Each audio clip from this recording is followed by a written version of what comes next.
الحمد لله رب العالمين، الصلاة والسلام على أشرف الأنبياء والمرسلين، أما بعد. أيهم أحب إليكم، أخذ درس اليوم ولا إجابة أسئلة؟ درس، يلا تفضل. الحمد لله رب العالمين، والصلاة والسلام على أشرف الأنبياء والمرسلين سيدنا محمد صلى الله عليه وسلم، أما بعد. قال المؤلف غفر الله له ولشيخنا وللسامعين: باب الخيار، وأقسامه 7. أحدهما خيار المجلس، ويثبت للمتعاقدين من حين العقد إلى أن يتفرقا من غير إكراه، ما لم يتبايعا على أن لا خيار، أو يسقطاه بعد العقد. وإن أسقطه أحدهما بقي خيار الآخر، وينقطع الخيار بموت أحدهما لا بجنونه، وهو على خياره إذا فاق، وتحرم الفرقة من المجلس خشية الاستقالة. الثاني خيار الشرط، وهو أن يشرط أحدهما الخيار إلى مدة معلومة، فيصح وإن طالت، ولكن يحرم تصرفهما في الثمن والمثمن في مدة الخيار، وينتقل الملك من حين العقد، فما حصل في تلك المدة من النماء المنفصل فللمنتقل له، ولو أن الشرط للآخر فقط. ولا يفتقر فسخ من يملكه إلى حضور صاحبه ولا رضاه، فإن مضى زمن الخيار ولم يفسخ صار لازما. ويسقط الخيار بالقول وبالفعل، كتصرف المشتري في المبيع بوقف أو هبة أو سوم أو لمس بشهوة، وينفذ تصرفه إن كان الخيار له فقط. الثالث خيار الغبن، وهو أن يبيع ما يساوي 10 ب8، أو يشتري ما يساوي 8 ب10، فيثبت الخيار ولا إرش مع الإمساك. الرابع خيار التدليس، وهو أن يدلس البائع على المشتري ما يزيد به الثمن، كتصرية اللبن في الضرع وتحمير الوجه وتسويد الشعر، فيحرم ويثبت للمشتري الخيار حتى ولو حصل التدليس من البائع بلا قصد. الخامس خيار العيب، فإذا وجد المشتري بما اشتراه عيبا يجهله، خير بين رد المبيع بنمائه المتصل وعليه أجرة الرد، ويرجع بالثمن كاملا، وبين إمساكه ويأخذ الإرش، ويتعين الإرش مع تلف المبيع عند المشتري، ما لم يكن البائع علم بالعيب، وكتمه تدليسا على المشتري، فيحرم ويذهب على البائع، ويرجع المشتري بجميع ما دفعه له. وخيار العيب على التراخي لا يسقط إلا إن وجد من المشتري ما يدل على رضاه، كتصرفه واستعماله لغير تجربة. ولا يفتقر الفسخ إلى حضور البائع ولا لحكم الحاكم، والمبيع بعد الفسخ أمانة بيد المشتري. وإن اختلف عند من حدث العيب مع الاحتمال ولا بينه، فقول المشتري بيمينه، وإن لم يحتمل إلا قول أحدهما قبل بلا يمين. السادس خيار الخلف في الصفة، فإذا وجد المشتري ما وصف أو تقدمت رؤيته قبل العقد بزمن يسير متغيرا، فله الفسخ ويحلف إن اختلفا.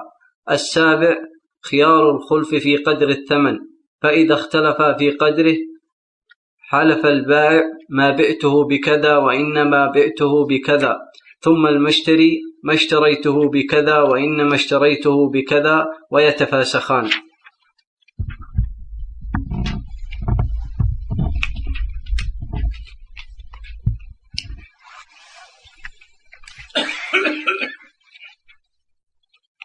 تقدم معنا أن الأصل في العقود أن تكون لازمة، بمعنى أنه لا يجوز لأحد المتعاقدين أن يلغي العقد إلا برضا الآخر. ولكن قد يثبت الخيار لأحد المتعاقدين لسبب شرعي من الأسباب الآتية. والمراد بالخيار حقية أحد المتعاقدين بفسخ العقد، أو تمكن أحد العاقدين من فسخ العقد ولو لم يرضى العاقد الآخر. ينقسم الخيار خيار المجلس، وينقسم الخيار إلى 7 أقسام، أحدها خيار المجلس، والمراد به مكان التبايع.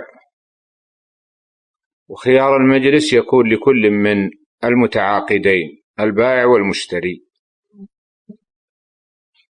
سواء كان ذلك في عقد بيع أو أي عقد معاوضة.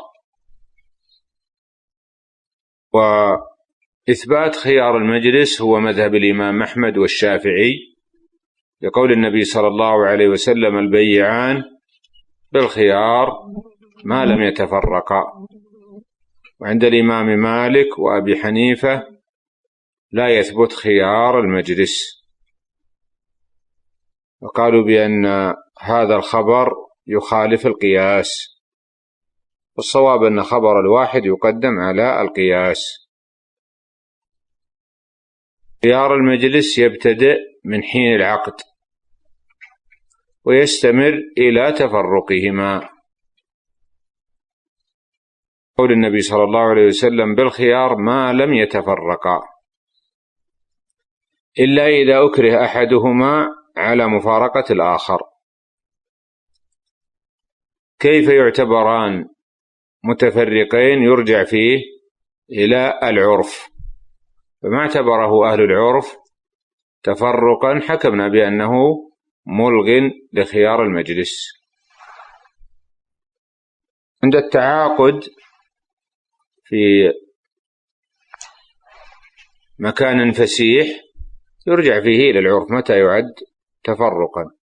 عند التعاقد في غرفة بمغادرة أحد المتعاقدين الغرفة، عندما يكون في سفينة في صعود أحدهما أو نزوله، عندما يكون باتصال هاتفي بإغلاق سماعات الهاتف، عندما يكون البيع في أثناء التواصل بالشبكة الإنترنت، فعند إلغاء التواصل يحوله أو أغلق الصفحة.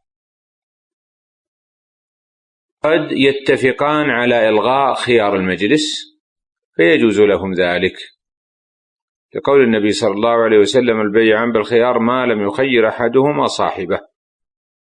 وهكذا قد يسقطان أو يسقط أحدهما حق في خيار المجلس، نقول جائز لأن الحق له فجاز له إلغاء حقه.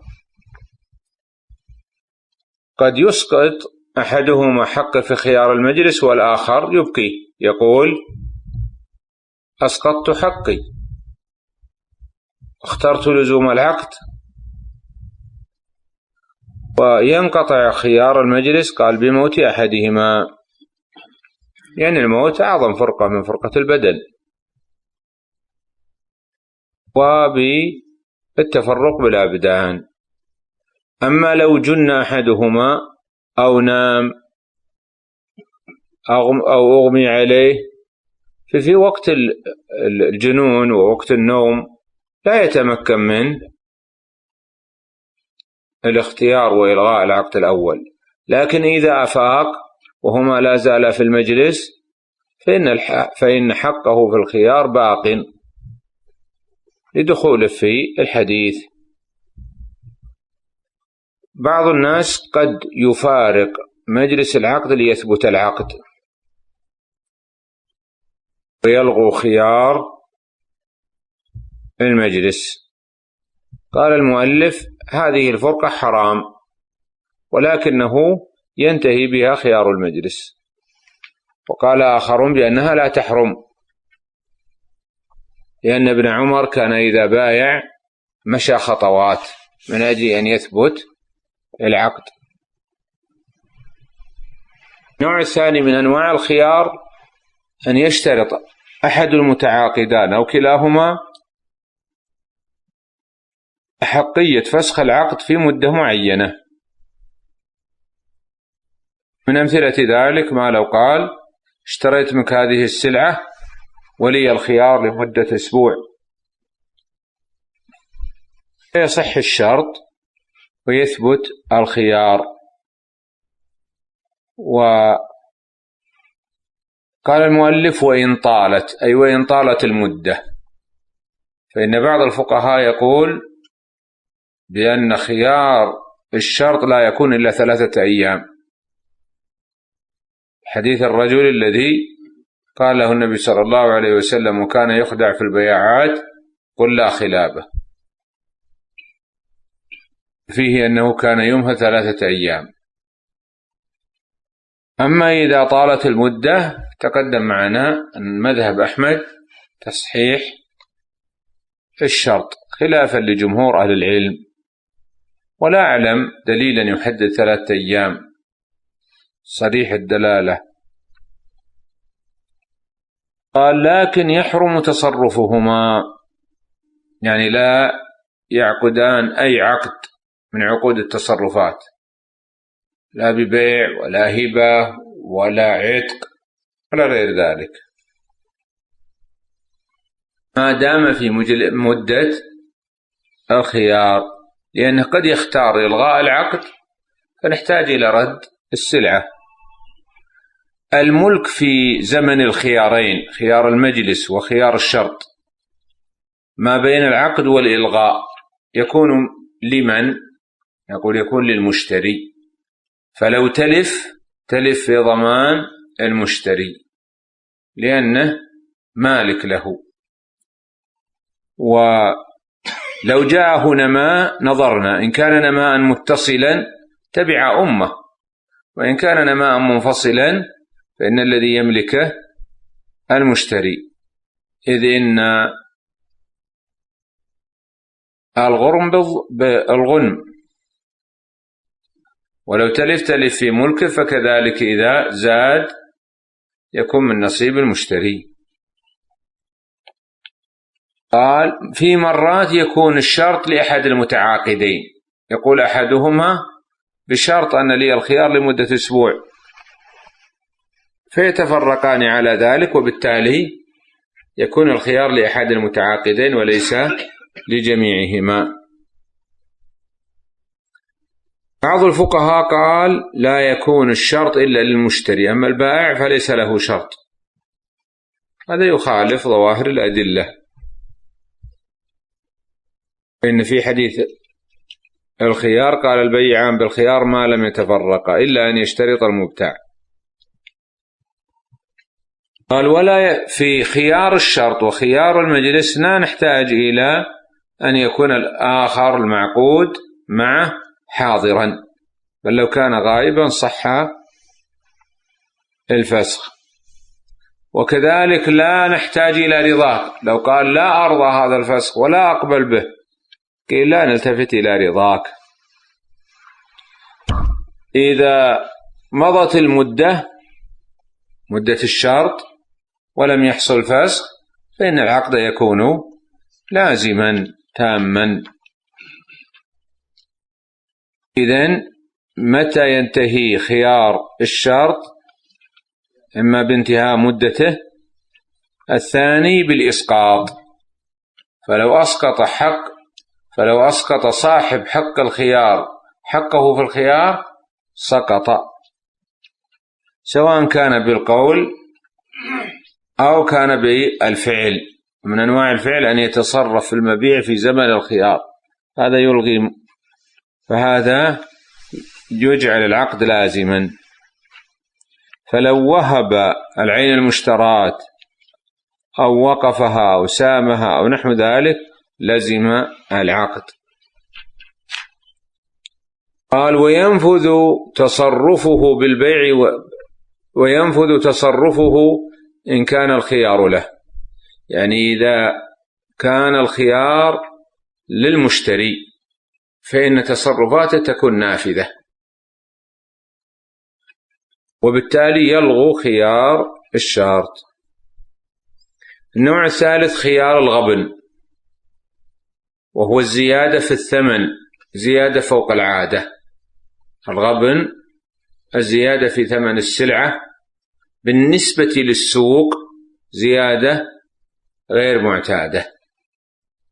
مثال ذلك: اشترى سلعة ب2 وباعها ب50، هل هذا من الغبن؟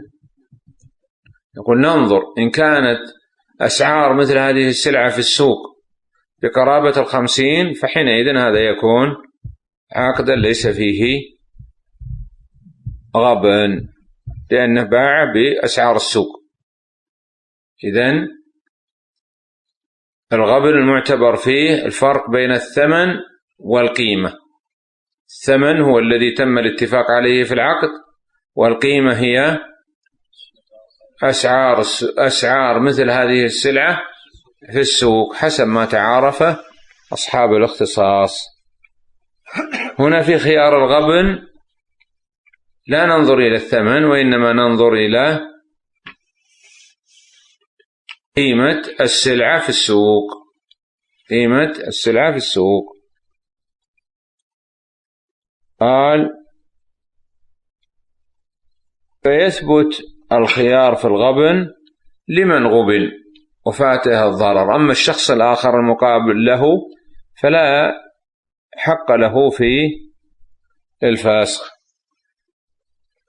لو قدر أن المغبون أمسك السلعة، إلا إما أن تمسك السلعة بثمنها كاملا أو تردها وتأخذ ما دفعته من القيمة. قال: أنا أريد أن أبقيه وأعطوني أرش جبر للنقص الذي حصل في الثمن. نقول: لا، هذا ليس لك. النوع الرابع خيار التدليس، بأن نجعل في المبيع صفة ليست موجودة فيه ليكون أغلى ثمنا. مثال ذلك: عند سيارة موديل قديم فأزال اللوحة التي تشير للموديل ووضع لوحة تدل على الموديل الجديد، هذا ايش يسمى؟ تدليس. السلعة الأولى ما فيها عيب.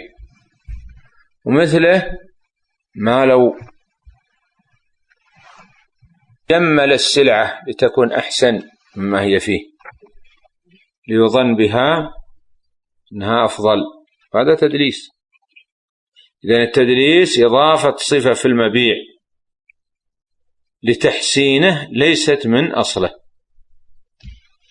ومثل له بتصرية اللبن، أي ربط ضرع البقر والشاء من أجل أن يظن أن هذا هو منتجها اليومي. ومثله تحمير الوجه، جاء يريد أن يبيع جارية فحمر وجهها وضع عليه مكياج. وتسويد الشعر، يظن أن هذا شعرها، هذا لا يجوز التدليس فيه، بل هو هذا من قلة الأمانة وهو من كتم العيب. ولكن ما الحكم فيه إذا وقع خيار التدليس؟ نقول العقد صحيح، ولمن فات غرضه فسخ العقد، ولا يوجد فيه أرش. الأرش هو نقص أو الفرق بين قيمة السلعة معيبة وصحيحة. قال: ويثبت للمشتري الخيار بين الإمساك والرد حتى ولو حصل التدليس من البائع في المبيع بلا قصد. إحنا ما نلتفت إلى القصد وعدم القصد، ننظر إلى الفعل الظاهر. القسم الخامس خيار العيب، بأن يحدث في السلعة صفة تقلل من قيمتها. إذا كان العيب معلوما فلا خيار فيه، لأنه اختار المضيف العقد. وإن كان الخيار مجهولا فحينئذ يخير المشتري بين رد السلعة وأخذ الثمن كاملا، ويلحق في ذلك نماء المتصل بخلاف نماء المنفصل. حينئذ يرجع له الثمن كاملا. الخيار الثاني أن يمسك العين المباعة المعيبة بعيبها ويأخذ الأرش. المراد بالأرش تقدير ما بين قيمة الشيء صحيحا وقيمته معيبا. مثال ذلك: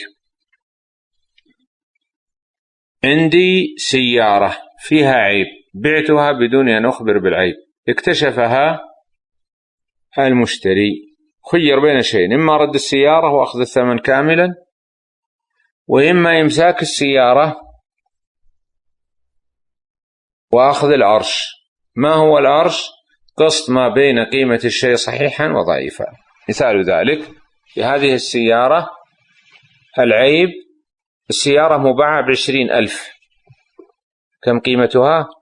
20,000. العيب أنقص من قيمتها 5,000. ماذا يرد؟ نقول ننظر النسبة، وهذه السيارة بكم؟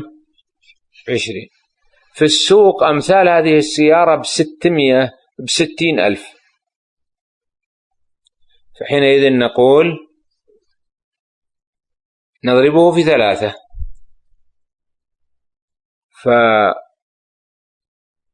فالسلعة التي معنا نضربها في 3. السيارة هذه كان أخذها قيمتها سليمة 10,000، وقيمتها سليمة 20,000، وقيمتها معيبة 5,000. كم قيمتها سليمة؟ 20 على ما قد تقرر سابقا. طيب كم يرد في أرش العيب؟ نقول يرد 15. لماذا؟ لأن فرق ما بين الثمن والقيمة 3 أضعاف. فهكذا أيضا فيما يتعلق نوضح مرة ثانية: سيارة اشتراها بكم؟ لا، ب40، وقيمتها في السوق ب20.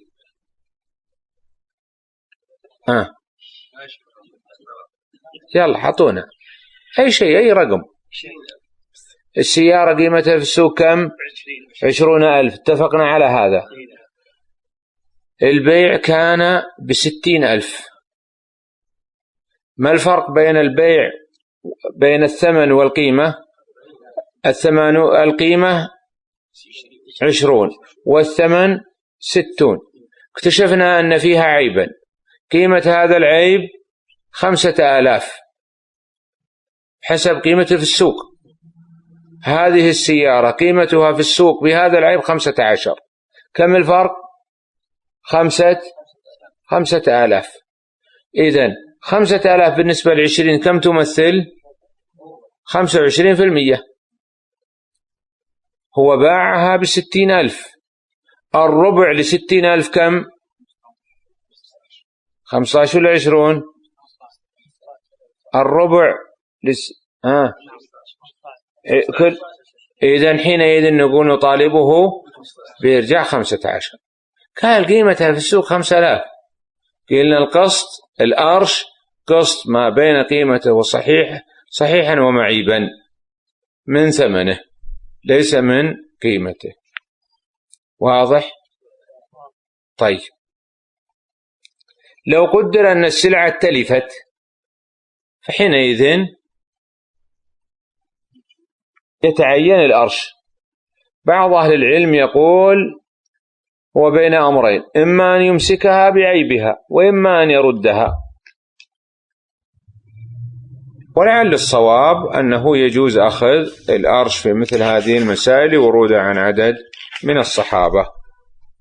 إذا كان البائع قد علم بالعيب وكتمه فهذا حرام يأثم به.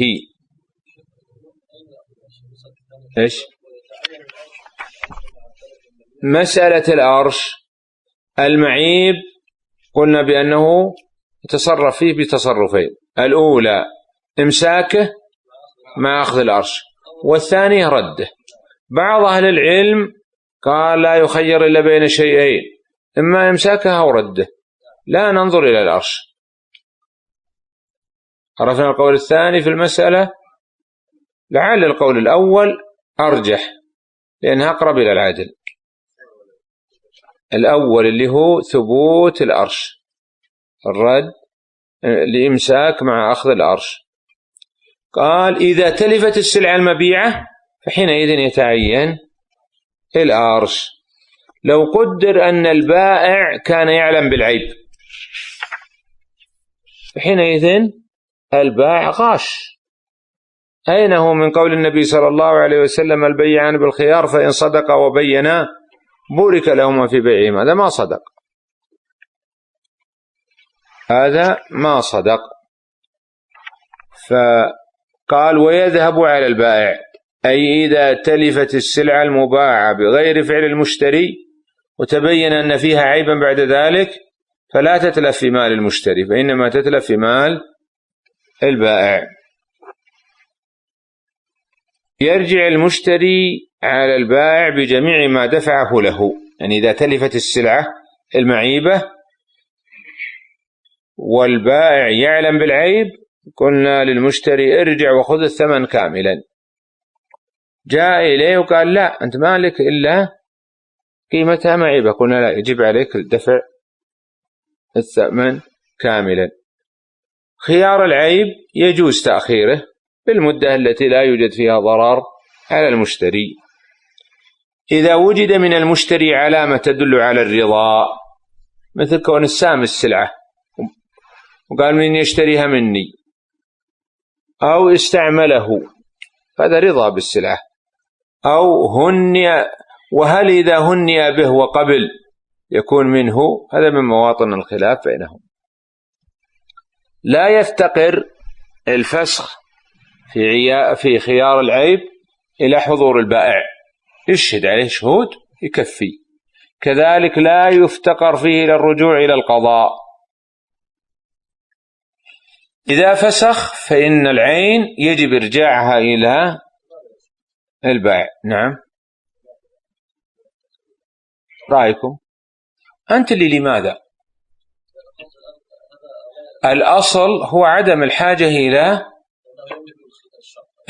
الأصل عدم الحاجة إلى حكم الحاكم. فإذا أنت اشترط حكم الحاكم قلنا لك عطنا الدليل. إذا حصل خصومة ونزاع رجعوا للقاضي، إذا لم يحصل لا يحتاج إلى حكم قضائي. المبيع بعد فسخ البيع وقبل قبض البائع للسلعة فيكون أمانة بيد المشتري، بحيث لو تلفت بدون تعد ولا تفريط فلا ضمان عليه. لو قدر أنهم اختلفوا في العيب عند من حدث، هل هو عند البائع أو عند المشتري، فحينئذ وقع الاختلاف بين الفقهاء. فطائفة تقول نقبل قول البائع. لماذا؟ قالوا لأنه من القواعد المقررة أن الفعل الحادث يضاف إلى أقرب أوقاته. والقول الثاني يقول بأن القول قول المشتري في يمينه. لماذا؟ قال لأنه يدعي الأقل، يعني المشتري يقول أنا استلمت السلعة معيبة، والبائع يقول لا سلمتك سلعة صحيحة. الآن اشترى منه السيارة فتبين أن في السيارة عيب، قال المشتري العيب قديم حدث في ملك البائع، وقال البائع لا العيب جديد حدث في ملك المشتري.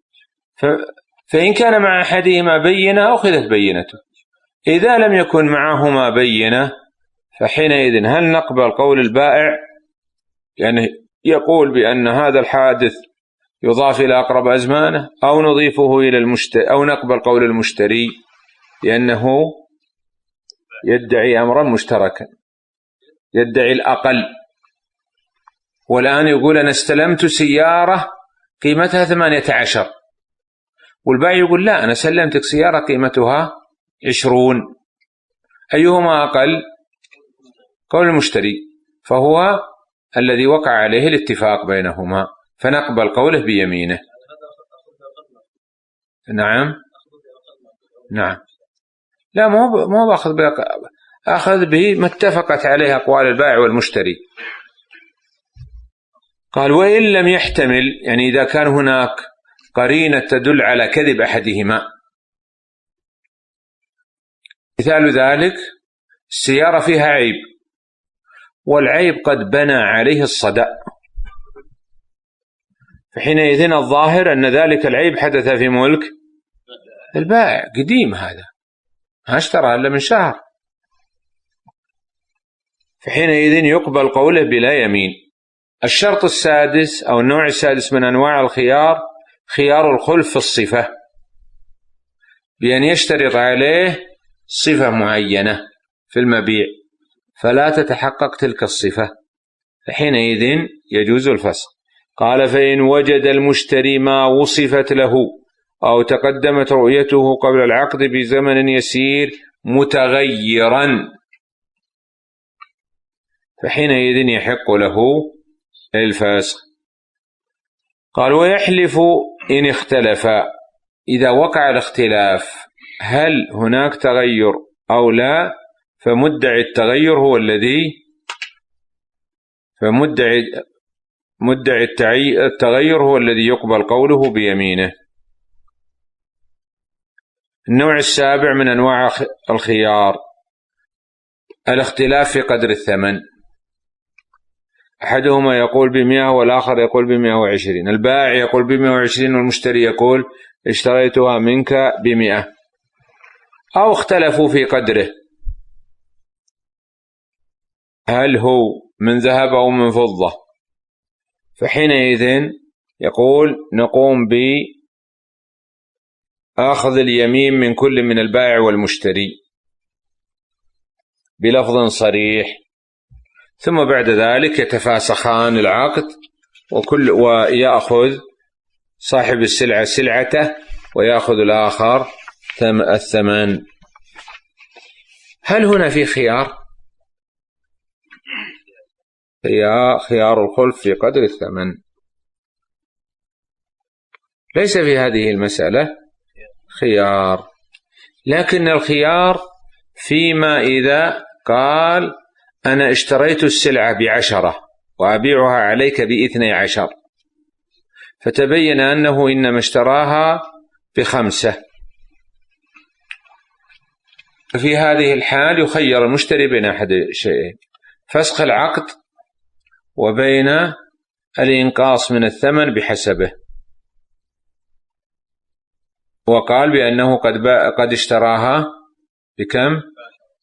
ب10 واشتراها ب5 ثم باع السلعة ب12، فنقول يا أيها المشتري بما أن البائع قد كذب عليك فحينئذ أنت بالخيار بين أن ترد السلعة وتأخذ الثمن، وبين أن تمسك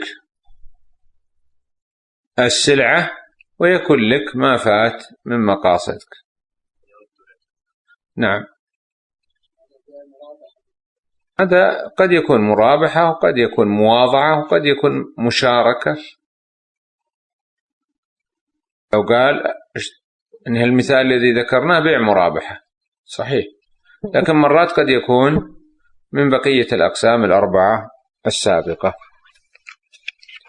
لو قدر أن أحدهما رضي بقول الآخر في مسألة المؤلف عمل به، وإلا فيتفاسخان. هذا ما يتعلق بأبواب الخيار. أسأل الله جل وعلا أن يرزقنا وإياكم العلم النافع والعمل الصالح، وأن يجعلنا وإياكم هداة المهتدين. هذا والله أعلم، وصلى الله على نبينا محمد وعلى آله وصحبه أجمعين. يعني هذا في التفصيل، يعني في مرات إذا اختلف البائع والمشتري من المعتبر قوله؟ الغالب أن المعتبر قوله قول المشتري إذا لم يحضر البائع البينة، إلا في مسائل. هذا من القسم الأخير الذي ذكره المؤلف، لكن هذه جزئية قبل فيها قول المشتري، لا يعني أن جميع المسائل يقبل فيها قول المشتري. هذا سؤال مهم. ما المرجع؟ فقهاء عندك قال للعرف. ما المرجع الذي يقال بأن البيع فيه غبن لوجود فرق بين الثمن والقيمة؟ قال طائفة المرجع فيه إلى أعراف الناس، لأن القاعدة أنه ما لم يوجد فيه ضابط في اللغة ولا في الشرع رجع فيه إلى العرف. وبعضهم قال المقدار الثلث وهو مذهب مالك، والعادة القول الأول أظهر.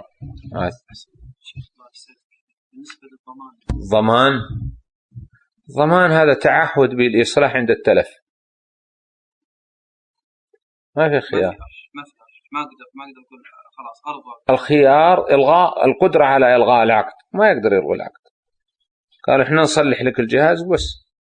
قال أريدكم تلغون العقد، قالوا لا ما نقبل. لا اعتبار لطول الزمن في المجلس، لو بعد 10 أيام. الله يعينهم على السهر. إذا كان مثلا رحلة في طيران تبايع في الطائرة، إن اختلف المكان، كما لو صعد إلى الأعلى في الطائرة أو ذهب إلى درجة أخرى غير درجته، حينئذ ينقطع. هذا البيع بشرط البراءة من كل عيب، هذا في الشروط يبحثون هناك.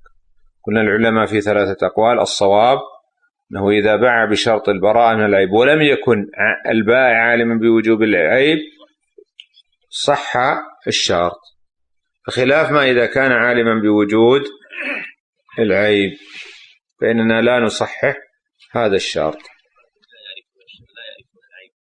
لا، هو مرات يصرح له بأنها ليست سالمة من العيوب، يقول كل عيب فيها عشان ما عاد يرجع. أو كومة حديد، أنا أبيعك هذه السيارة تراها كومة حديد ما فيها من مقومات السيارة شيء، من مقومات السيارة شيء، علشان يضمن إيش؟ ما يرجع، ما يقول هذه فيها عيب. أنا قايل لك أنا ما يرجع. الظاهر أن هذا من مسائل البراءة من العيوب، لابد أنه إيش؟ ما علمه من العيوب أن يعينه. أما النماء المتصل فهو جزء، وبالتالي يرجع مع رجوع أصله. كلام عن النماء المتصل للبائع ولا للمشتري. أخذ جمل، هذا الجمل أنتج، نتجت منه وسمن، ففيه زيادة متصلة ومنفصلة. لو تلف الجمل في مدة الخيار يتلف في ملك من؟ في ملك المشتري، فمجازاة له نقول النماء المنفصل يكون لك، لأن الغرم بالغنم. وأما النماء المتصل فهو جزء من السلعة المباعة أو يمكن تقسيمه، فحينئذ نقول يرجع مع أصله وليس عليه أرش. تعالى نقف على هذا. اعذروننا هذا الأسبوع، الأسبوع الذي يليه، الأسبوع اللي يليه من الغد إن شاء الله نتكلم عن درس العصر. أنا الغد موعد، والاثنين يصير يوم إلا وحده، والثلاثاء عندنا محاضرة في بوك، والأسبوع القادم عندنا دورة علمية، فبالتالي تعذرون. سبحانك اللهم وبحمدك، نشهد أن لا إله إلا أنت، نستغفرك ونتوب إليك.